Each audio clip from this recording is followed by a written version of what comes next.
could start, huh? You think so? Sure. You have to I unmute had muted yourself. myself.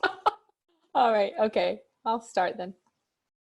So welcome everyone to the third of our trilogy of discussions about the sources of the Baha'i writings that people often talk to when they give Baha'i talks. Because if you're new to this religion and you're just hearing about it, people start talking about all these texts and you really don't know anything about them. So this presentation was really intended to kind of orient people to the Baha'i writings. The first one we did on the writings of Baha'u'llah. The second was on the writings of Abdu'l-Baha. And today we're going to focus on the writings of Shoghi Effendi. We'll tell you a little bit about who Shoghi Effendi was, and then we'll talk about the Universal House of Justice, which currently is the, and forever will be, the leading institution of the Baha'i Faith. When Baha'u'llah passed away, he wrote a will and testament. And he had also, throughout particularly the latter years of his life, really prepared the community for the structure of the community moving forward after he were to pass away. If you reflect a little bit on the other great revelations of God, the Christ when he came into the world, or Islam, or being the sort of two most recent, the structures of their communities often ended up being priestly, based on clergy. That an individual would rise up with leadership, would lead a community, and so forth. Now, of course, those religions spread in times when many people were not very literate. And so individuals who were able to read and write and were able to get knowledge would often have more authority within the community. And then, of course, everybody was most familiar with the idea of kings, who would, be the singular head of a community of people. And that was sort of the structure of how things went throughout the world. Even on a tribal level, there was always the chief, right? So Baha'u'llah ordained a separate structure, a different structure for his faith. And I chose two passages from those latter writings that reflected this. Baha'u'llah said that his faith would be led by elected, what he referred to as houses of justice, that would be established in every local area. And then ultimately there would be a national house of justice and then an international house of justice. And so the quote that is in Baha'u'llah's Book of Laws about this, he says, "The Lord hath ordained that in every city a house of justice be established. It behooveth them," meaning the members of the House of Justice, "to be the trusted ones of the merciful among men, and to regard themselves as the guardians appointed by God for all that dwell on earth. It is incumbent on them to take counsel together and to have regard for the servants of God for his sake, even as they regard their own interests."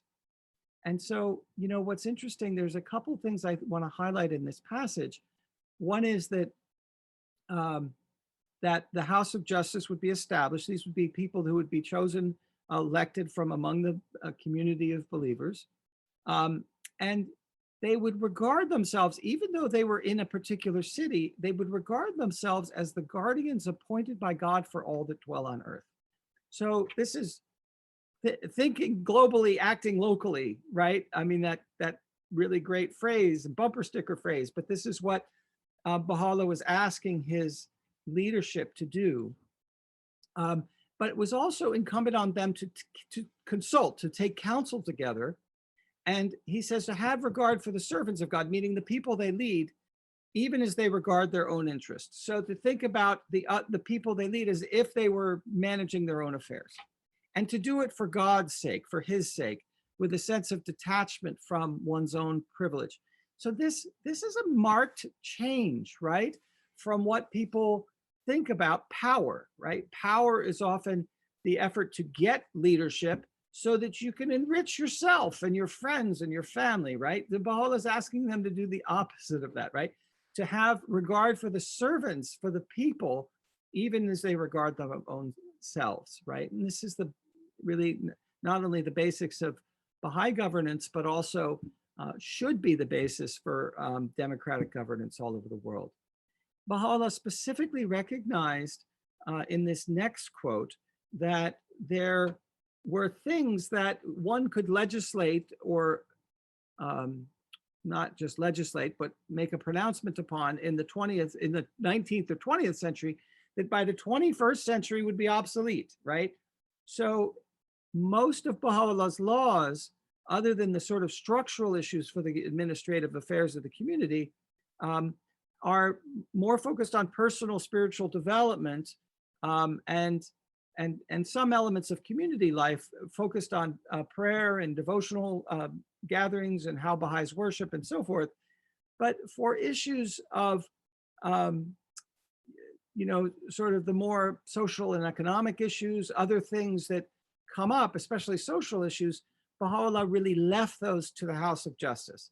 And he said, inasmuch as for each day there is a new problem, and for every problem an expedient solution, such affairs should be referred to the ministers of the House of Justice, that they may act according to the needs and requirements of the time. So he embedded within his religion a flexibility of being able to navigate through the centuries the challenges that may come upon without being necessarily beholden to older ideas. So really allowing the Baha'i structure to stay abreast of the most progressive ideas. So that is the structure that was outlined in Baha'u'llah's later writings. Now, of course, when Baha'u'llah passed, the community was not really ready to elect a House of Justice. These were still relatively small communities, and somewhat in Iran and Persia, they were heavily persecuted. In America, they were scattered, not very administratively sophisticated and so forth. So they really weren't ready for anything to be invested in sort of a fully democratic system. And, Baha'u'llah gave us Abdu'l-Baha, his eldest son, and described him as the appointed interpreter of his teachings, the center of his covenant, and the living example of his faith. And then, as we noted last time, Abdu'l-Baha expounded on the significance and meaning of Baha'u'llah's revelation through really a diverse range of tablets that everyone should read. They're absolutely marvelous and incredible and highly valuable. Now, when Abdu'l-Baha passed away in 1921, he appointed his grandson named Shoghi Effendi as the successor. And the story behind this is really quite interesting. Shoghi Effendi at that time was raised in his grandfather's household and deeply loved Abdu'l-Baha, was sent to Oxford by Abdu'l-Baha specifically, and was studying literature there, and was really building his translation skills and so forth, was very close with many of the Baha'is in England, and was a young student at Oxford. He was only 25, 26 years old when Abdu'l-Baha passed away. And, the story is that there was a telegram sent that Abdu'l-Baha had passed away, and a friend of his, a Dr. Esselmont, who ended up writing a very significant introduction to the Baha'i Faith book called Baha'u'llah and the New Era, received the telegram and asked Shoghi Effendi to come because he had news for him.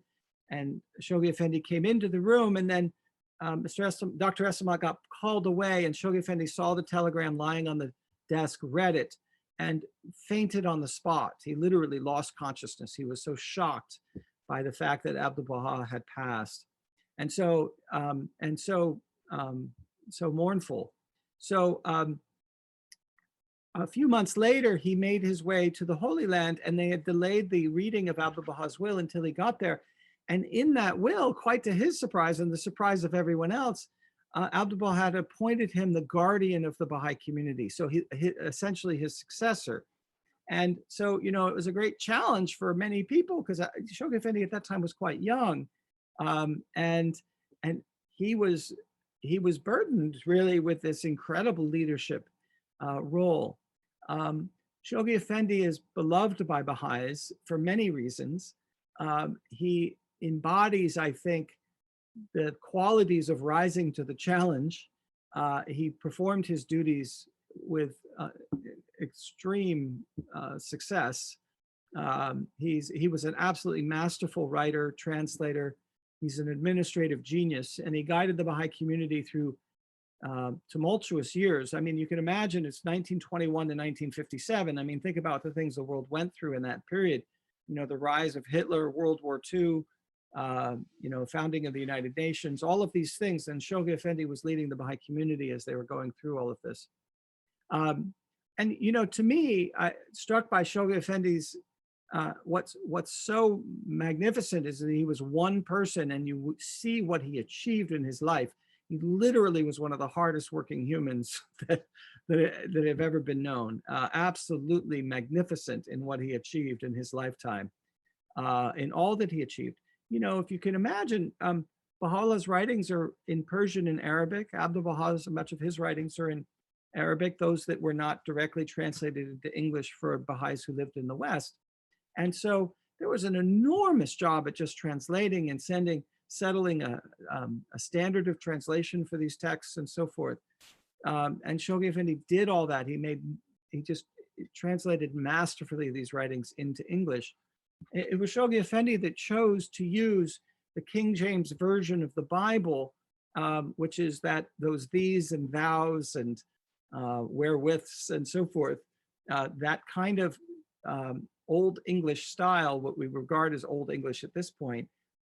He chose that style because it was the most effective vehicle for what the sublimity of the language in the original Arabic. He felt like in English, there was nothing that matched it other than the King James Version. So that's how the Baha'i writings continue to have that style. Shoghi Effendi felt like that was the best match for it. So, you know, what was interesting is that Shoghi Effendi was a young man, and many of the pictures of him show him as still being a young man. And, you know, he cast himself in a very different way. And his voice is very different than Abdu'l-Baha. He really, although Abdu'l-Baha was a servant, there was a majesty to Abdu'l-Baha that almost seemed that he transcended things a bit. Shoghi Effendi cast himself as sort of a regular guy. I mean, he really didn't attempt to make himself any bigger than anyone else. And even though he was deeply loved and admired and was the leader of the Baha'i community and the recognized head, he always would sign his letters, "Your true brother, Shoghi," and he would just his first name. I mean, he had this humility about him that he wanted the Baha'is to emulate, that he was not important himself, his titles were not important, and all he did is work all his life to serve the Baha'i community. So Shoghi Effendi is known for much of what we know as Baha'is was really funneled through the mind of Shoghi Effendi. He was so important.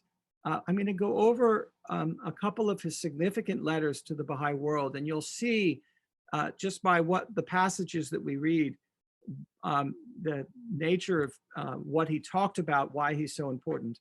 Shoghi Effendi also did publish a book himself written on the history of the Baha'i Faith called God Passes By. It's an extremely comprehensive book. He also translated an early history of the Baha'i Faith, mostly about the time of the Bab, called The Dawnbreakers. It was actually written by a companion of Baha'u'llah and had been commissioned by Baha'u'llah himself, and then was eventually translated and annotated by Shoghi Effendi. What Shoghi Effendi probably is known for most is the community development that he foresaw and led for 36 years.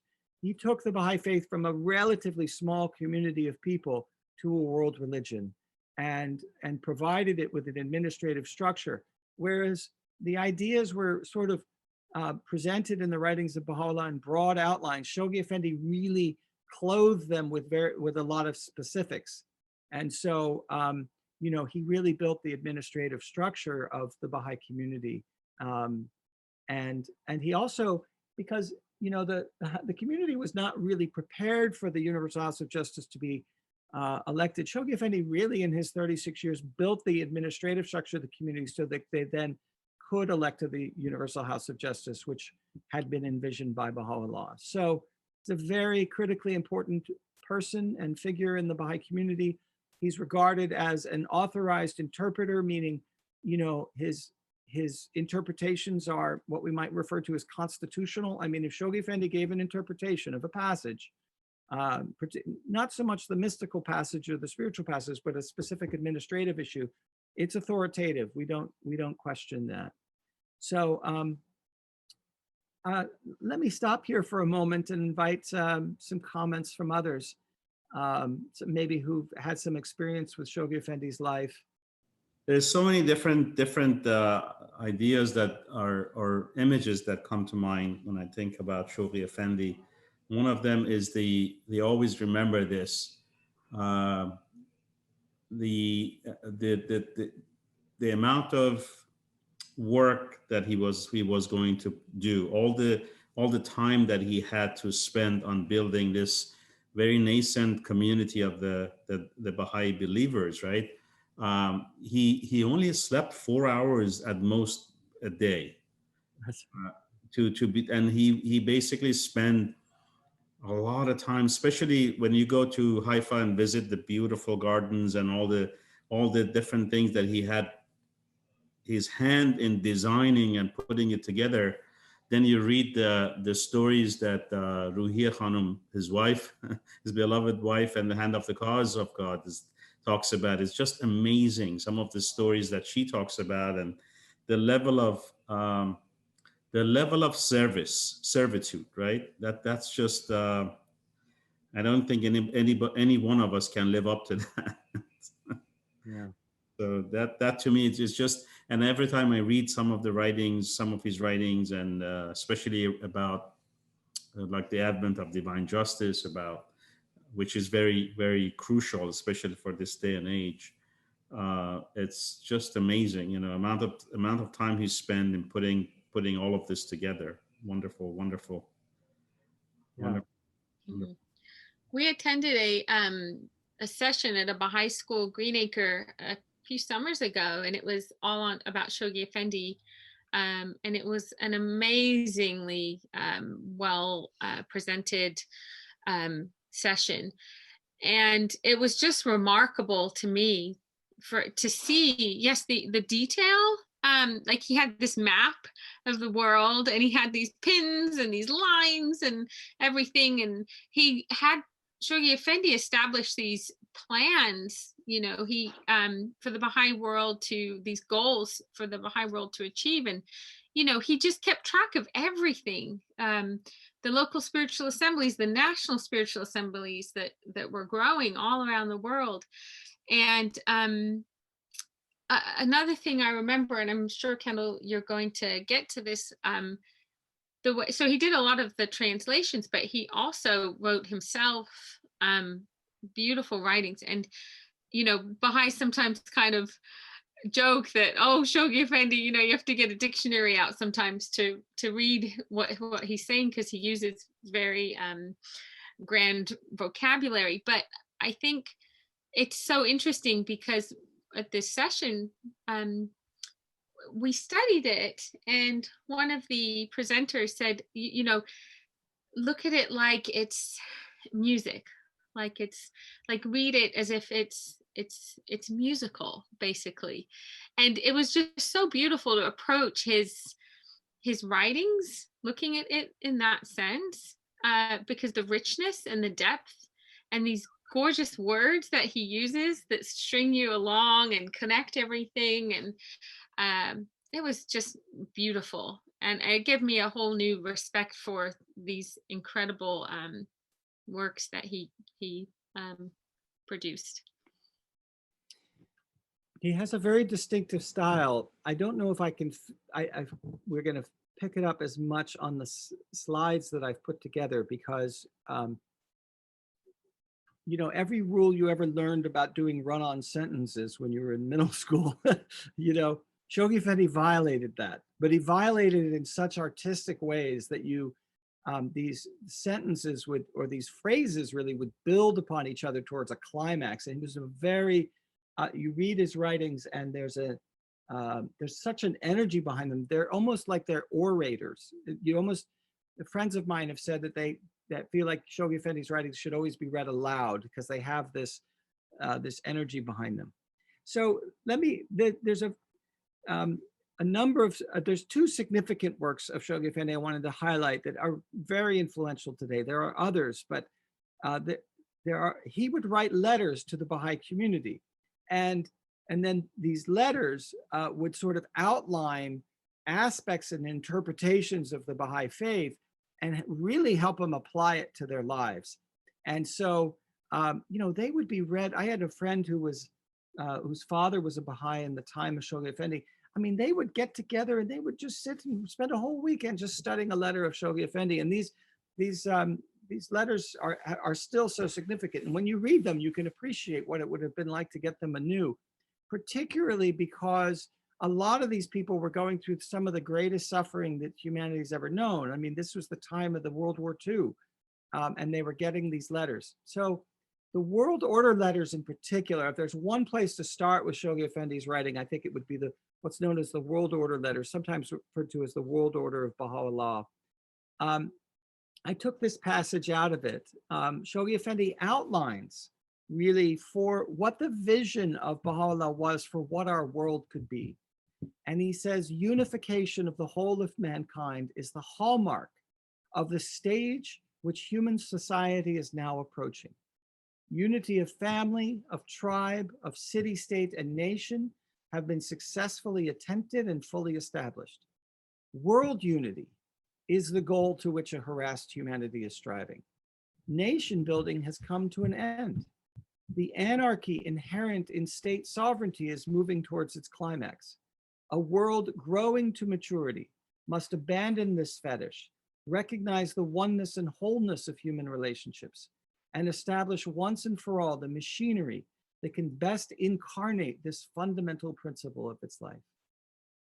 So this is an extraordinarily sort of prescient passage. Shoghi Effendi is saying the stages of unity that humanity has gone through in terms of family, tribe, city-state, nation. These are increasingly more complex and larger groups of people, right?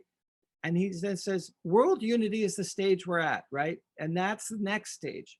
And he says we need to recognize the oneness and wholeness of human relations and start to establish the machinery that reflects a united world.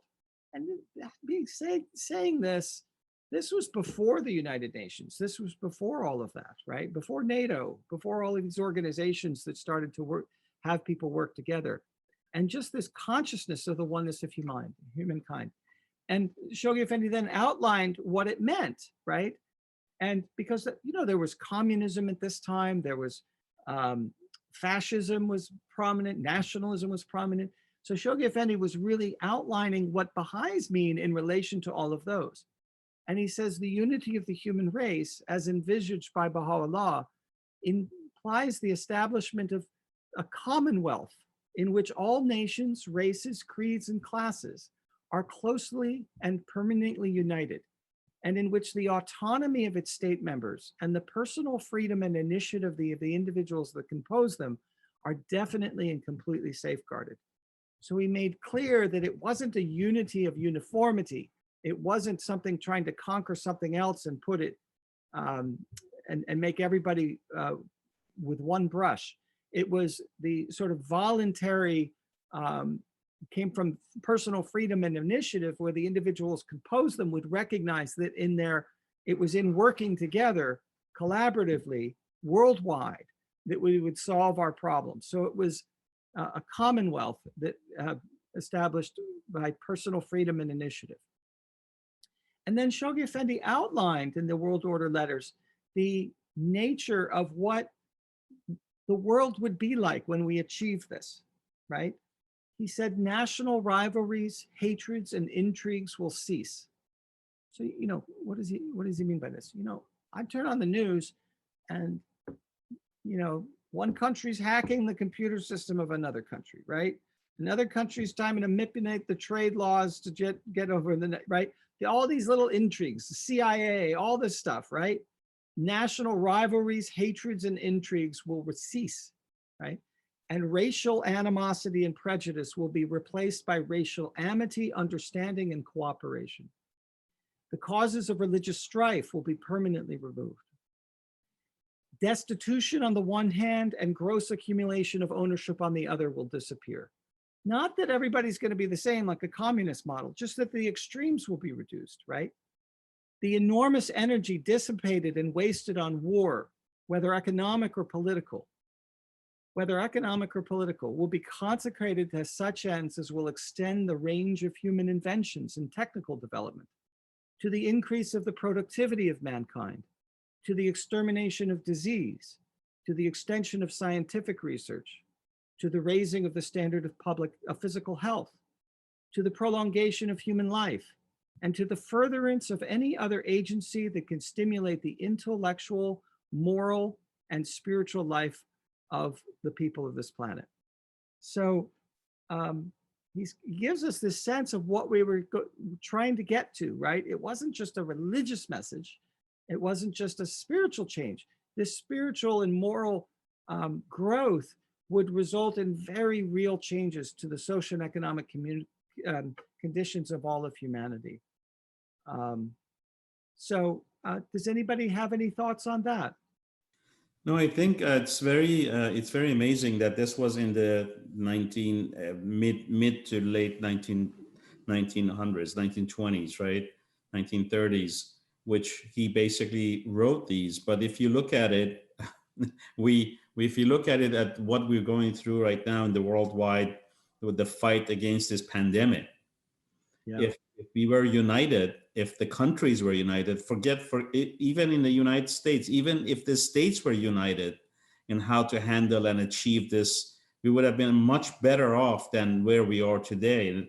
I would imagine if we were united across the world, around some organization, it's either World Health Organization or something else that work together immediately, get through it and figure out the vaccine and all of that, we would have been in a much better shape than what we are today. They're still discussing whether we should wear a mask or not. We're still fighting against that little thing that we put in front of our faces to save other people's lives, right? So definitely this was mentioned in the early 1920s, but it's very relevant to today's world, what we're doing right now.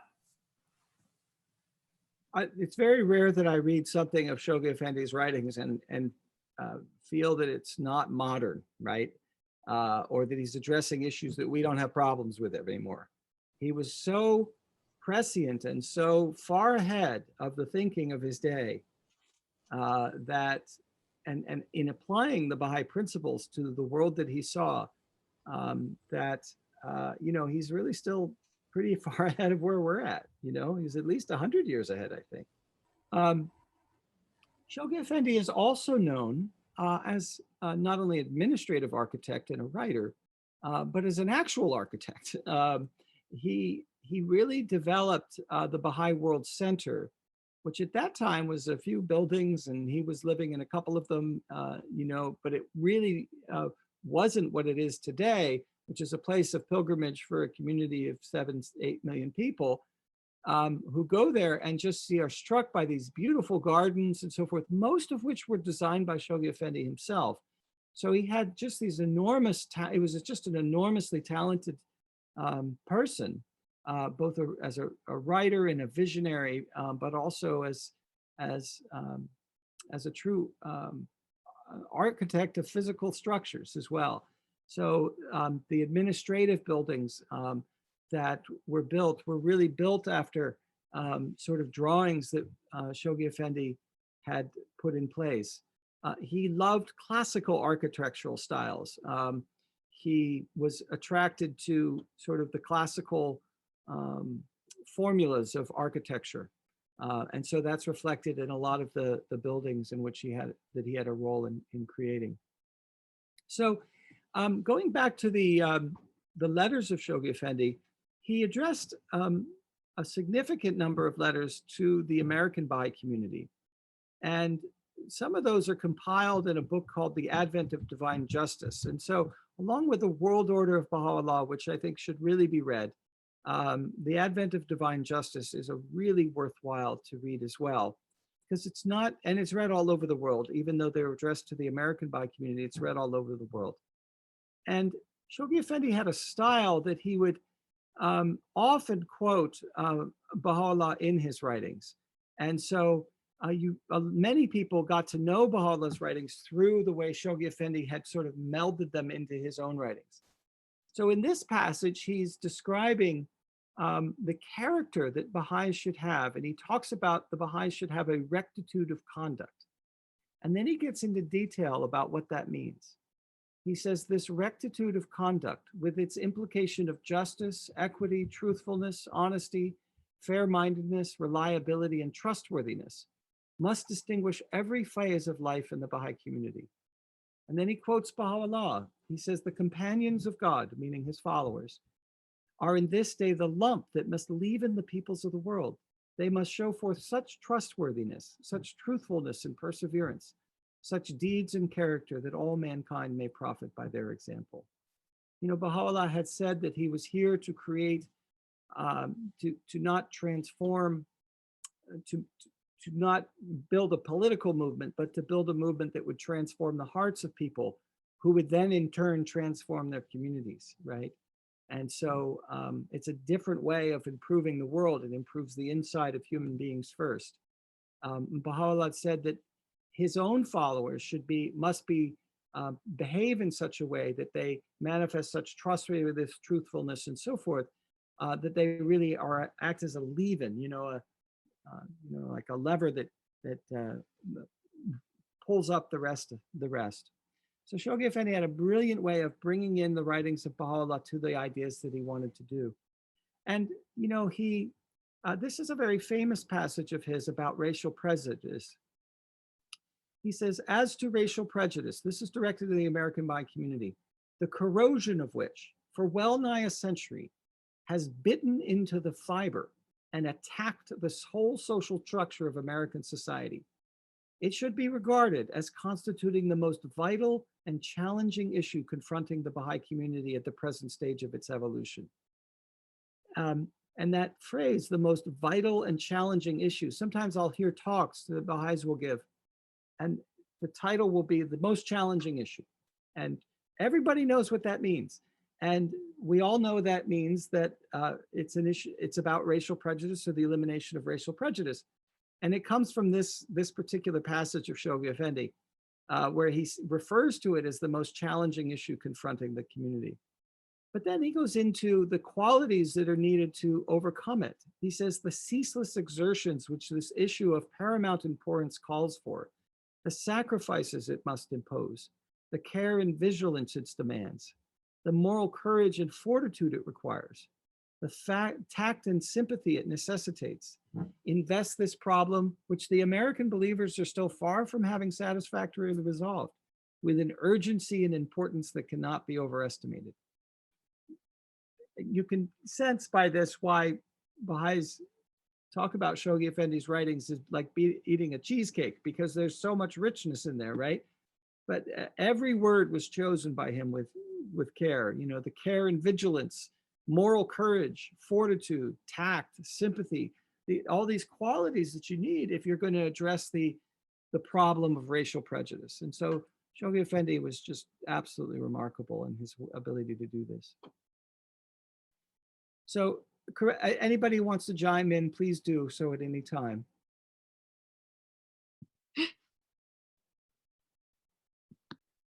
Or to laugh or giggle. No, I was going to say, you don't even like cheesecake. It's lovely. Sorry. So in 1957, Shoghi Effendi went on a trip to London, got the Asian flu, and then soon after passed away. And so he was actually buried in London, on the outskirts of London, and his grave is there. This is the gravesite of Shoghi Effendi.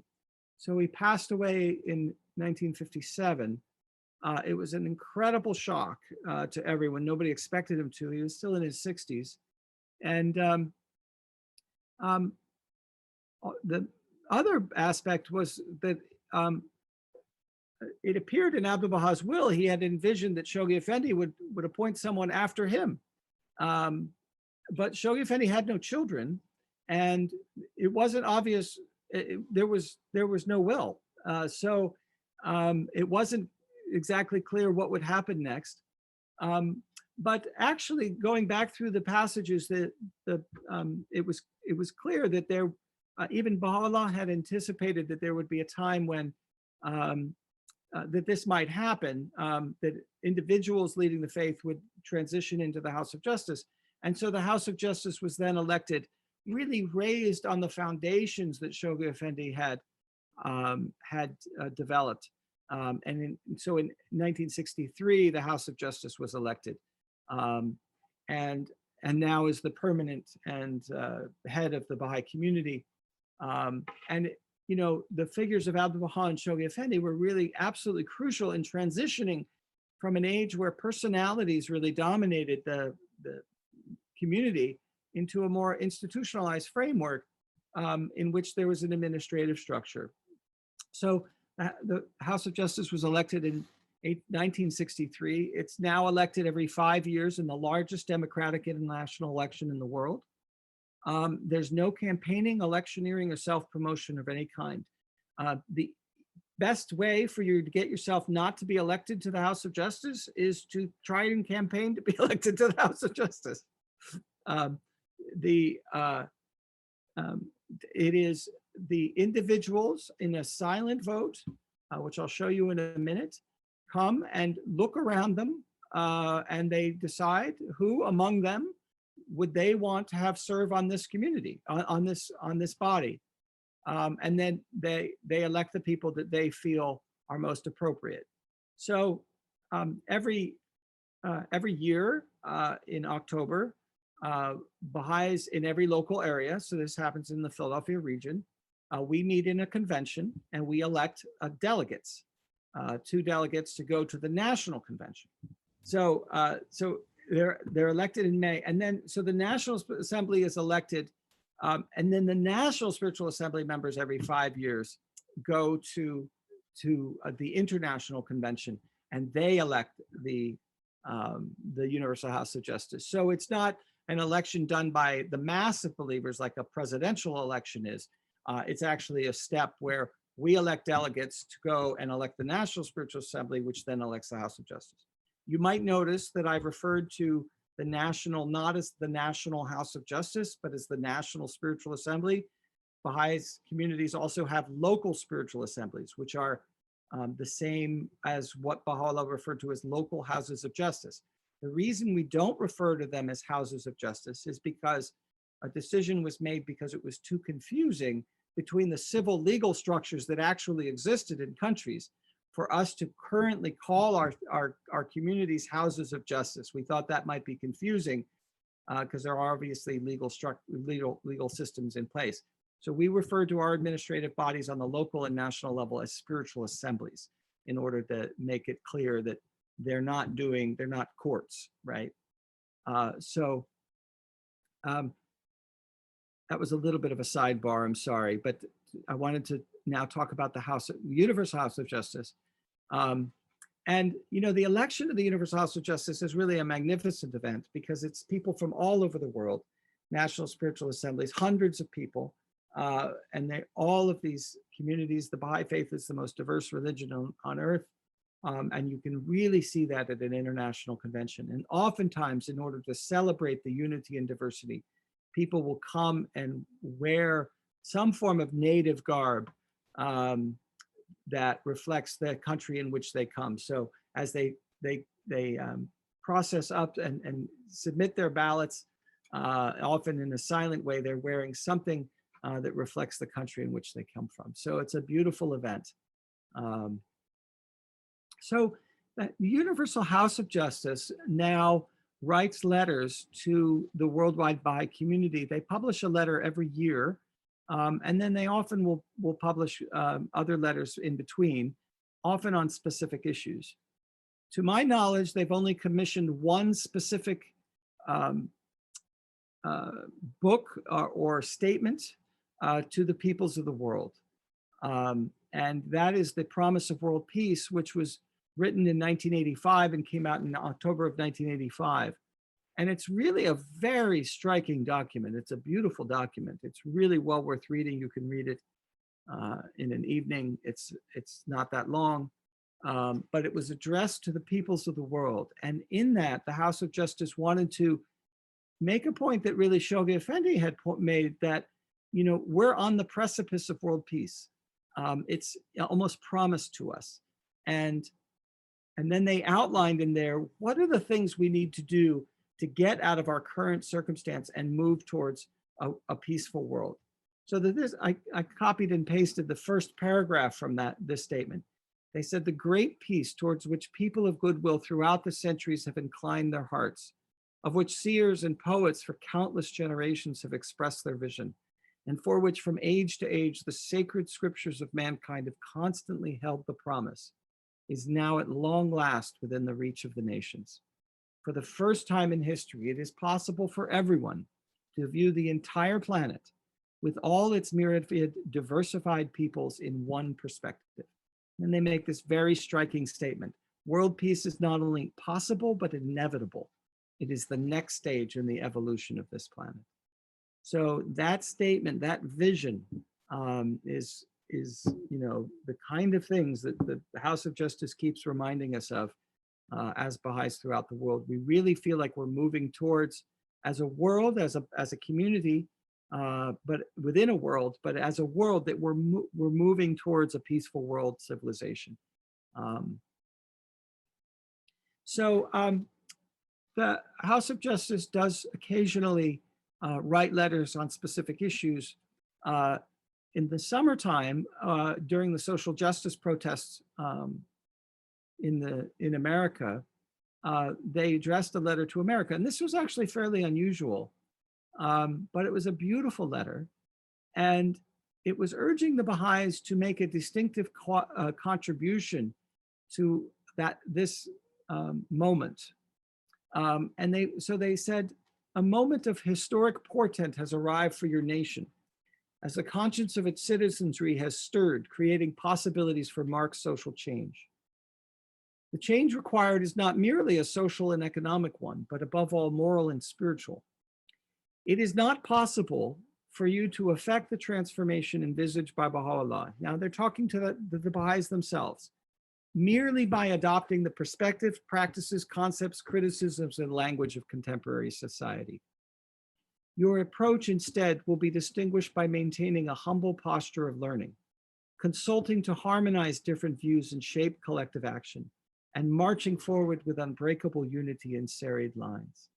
What the House of Justice wanted to remind the Baha'is is that though this was a moment of historic motion, it was also a moment of great contentiousness, and that the Baha'is' contribution to this moment should be one in which we don't speak over others or speak just to make our points, but rather we should approach this from a humble perspective and consult together on how we as a society, we as a community, and we as a society can move forward. And they said ultimately the power to transform the world is affected by love. Love originating from a relationship with the divine. Love ablaze among members of a community. Love extended without restriction to every human being. So the House of Justice is such a beautiful job of keeping our focus on the sublime elements of our lives and how we can make a distinctive contribution. So you'll hear Baha'is often refer to the letters of the House of Justice in their talks and other things. They're very influential. The last thing I wanted to point out is that the House of Justice keeps the Baha'i community on track in its progress. And we follow plans that have been outlined by them. So we're currently in a 5-year plan, and the House of Justice will send messages during this period on that plan. And we'll set goals for the growth of the community, the growth of our activities, and so forth. And so oftentimes the House of Justice's letters are consulted upon so that we can all keep in line with the plans. And the what's beautiful about this is that we have this worldwide community. This is a picture from Kiribati. They're doing a children's class. And, you know, we're all doing the same thing. All over the world, we're doing the same thing. We're all doing it in very different ways, distinctive ways.